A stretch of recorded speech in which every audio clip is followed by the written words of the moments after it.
এই পৃথিবীটা 1 কোটি বর্গ কিলোমিটার।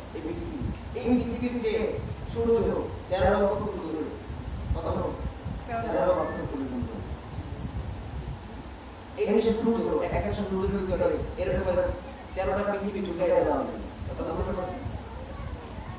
এই যে সূর্য, এই সূর্যের এত বড় বড় না, সূর্য এত বড়, এই সূর্যের পরে আছে মিল্ক ওয়ে, গ্যালাক্সি বলে, কি বলে? গ্যালাক্সি। এই গ্যালাক্সির ভিতরে মিল্ক ওয়ে আছে। এই যে তারা আছে না, তারা হচ্ছে সূর্যের চেয়ে আরো অনেক গুণ বড়। তারা কি সূর্যের চেয়ে অনেক গুণ বড়। এই যে তারা নিয়ে এতগুলো তারা আপনারা দেখেন, এই তারা নিয়ে একটা গ্যালাক্সি, এরপর একটা মিল্ক ওয়ে, এই মিল্ক ওয়ের ভিতরে এরকমের একসাথে আমরা যতগুলো চকলেট মুখের ভিতরে দিতে পারবো, একটা মিল্ক ওয়ের ভিতরে এতগুলো তারা সেখানে দিতে পারবো, ঢুকে দিতে পারবো। সুবহানাল্লাহ। এইরকমের গ্যালাক্সি মিল্ক ওয়ে আছে ট্রিলিয়ন। সুবহানাল্লাহ। এতটুকু পর্যন্ত বিজ্ঞানীরা জাস্টিফাই করতেছে, দেখতে পারে, বাকি তো দেখতেই পারে না। এই সব কিছু সৃষ্টিকর্তা কে? কে? আল্লাহ।